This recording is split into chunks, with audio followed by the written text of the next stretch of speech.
জনপ্ৰিয় অভিনেত্ৰী জেৰিফা ৱাহিদৰ আছে এটি সুখৰ খবৰ। জনপ্ৰিয় অভিনেত্ৰীগৰাকীৰ জীৱনলৈ আহিল সেই সুখৰ খবৰটো। আপোনালোকক সবিশেষ জনাম আজি এই ভিডিঅ'টোৰ জৰিয়তে, গতিকে ভিডিঅ'টো অলপো স্কিপ নকৰাকৈ শেষলৈকে চাই থাকিব। নমস্কাৰ বন্ধু-বান্ধৱীসকল, আপোনালোক সকলোকে স্বাগতম জনাইছোঁ মই প্ৰতীক্ষাই SP নিউজ আছামিজৰ অন্য এটি নতুন ভিডিঅ'লৈ আপোনালোকৰ বাবে লৈ আহিছোঁ পুনৰ এটি নতুন ভিডিঅ'টো সকলোৱে আদৰি ল'ব বুলি আশা কৰিলোঁ। আহক আজি ভিডিঅ'টোৰ পৰৱৰ্তী অংশলৈ আগবাঢ়োঁ। হয়, অসমৰ জনপ্ৰিয় অভিনেত্ৰী জেৰিফা ৱাহিদৰ আছে এটি সুখৰ খবৰ।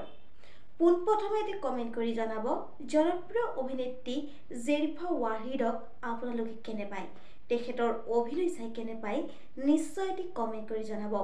পোনপ্ৰথমে আমিও আমাৰ চেনেলৰ তৰফৰ পৰা অসমৰ জনপ্ৰিয় অভিনেত্ৰী জেৰিফা ৱাহিদলৈ যাচিলোঁ অলেখ অযুত শুভকামনা।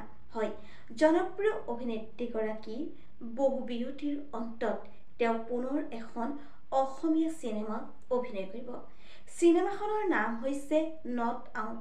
বন্ধু-বান্ধৱীসকল, আপোনালোকে জেৰিফা ৱাহিদৰ অভিনয় পুনৰ চাবলৈ পাব। বন্ধু-বান্ধৱীসকল, খবৰটো পাই কেনে পালে নিশ্চয় এটি কমেণ্ট কৰি জনাব। আজিলৈ ভিডিঅ'টো আছিল ইমানখিনিয়ে। আশা কৰিলোঁ আপোনালোকে ভিডিঅ'টো চাই ভাল পালে। তেন্তে ভিডিঅ'টোত এটা লাইক কৰিব, কমেণ্ট কৰিব, শ্বেয়াৰ কৰিব, লগতে চেনেলটো ছাবস্ক্ৰাইব কৰি কাষতে থকা বেল আইকনটো প্ৰেছ কৰি অল কৰি দিবলৈ নেপাহৰিব।